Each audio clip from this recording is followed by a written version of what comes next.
Hello বন্ধুরা, আবার চলে এলাম নতুন একটি ভিডিও নিয়ে। আর আজকে বানাবো ডিমের চপ। তো কি করে ডিমের চপ বানাই তোমরা ভিডিওটা দেখতে থাকো।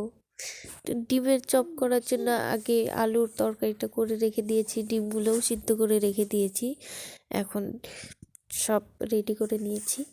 তো চলো সব রেডি করে দেখাচ্ছি তোমাদের। এই যে দেখো, সব রেডি করে নিয়েছি। এখন এগুলোকে ভাজতে হবে। তো তেলের মধ্যে ভাজবো। এটা হচ্ছে আগের দিনের রাতের ভিডিও। আমি আগের দিনের ভিডিওটাও সঙ্গে আজকের ভিডিওটা জয়েন করে দিয়েছি। তো এখন চপগুলো ভেজে নিব। তো তোমরা ভিডিওটা দেখতে থাকো। সমস্ত চপ রেডি করে তারপর আসছি। তো দেখো, সমস্ত চপ ভাজা হয়ে গিয়েছে, সাথে দুটো ব্রেডও ভেজে নিয়েছি। আর এটা হচ্ছে পরের দিন বিকেলবেলা মেয়েকে নিয়ে স্কুলে যেতে হয় জন্য সাইকেল কিনে দিয়েছে। তো আমি একটু সাইকেল চালাচ্ছি আমার মেয়েকে নিয়ে।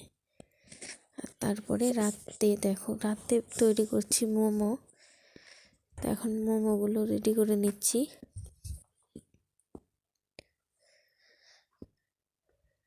আর আমার ভিডিওগুলো কেমন হচ্ছে তোমরা কমেন্টে জানিও।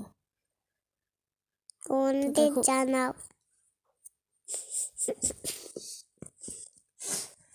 দেখো, কতগুলো স্টিম মোমো করেছি আর কতগুলো ফ্রাই করে দিয়েছি। আজকের ভিডিওটা এইটুকুই। কেমন হয়েছে জানিও।